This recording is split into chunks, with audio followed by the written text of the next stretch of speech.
I suppose the one thing that I'm doing this time that I've not done before is to try and make the overture itself feel a little bit more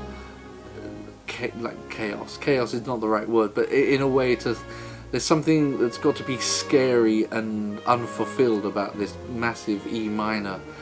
grave that he writes at the beginning. And I think what Handel was trying to do when he wrote it was to give some sense of what the human spirit, the human soul would be without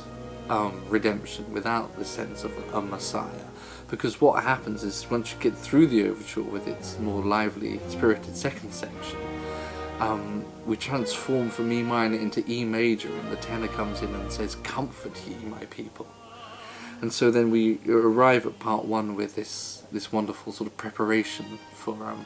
receiving this Messiah, with all these Old Testament quotes about how he will come. And then,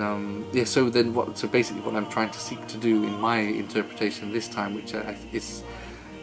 the first time I'm doing this, is to actually get this more sense of sort of fear and expectation from the overture, so that the audience really feel that "Comfort ye" makes a difference, and it's not just the first thing that is sung in the piece. What we have with the OAE, the advantages are the people have been playing this all their professional lives, and they know the text inside out, and they know what to expect from it, and they have the right instruments to be able to support the singers. You can really get the text across from the choruses, from the soloists, without them having to sort of battle against something that sounds slightly more symphonic. You have just a sort of an enlightened sound, really, from this great time of enlightenment. Handel, who was such a great operatic composer, really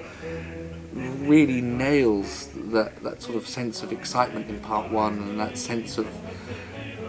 anger and guilt. I mean, the word iniquity keeps coming back and back in part two against this sort of flagellating dotted rhythms that keep coming back in part two, and then in part three this sense of relief and inner calm we have to have in order to overcome the fear of death, in order to be at one with whatever we think is on the other side, whether we believe it or not. It sort of doesn't really matter, but the story itself is told musically in such a way that you can't fail to be moved by it. I mean, we all can pick out the point in part one, which is the Christmas story, because it starts with the bagpipes of the shepherds playing in the fields, and then the arrival of the angels is all displayed in so graphic and tingly detail. It's wonderful.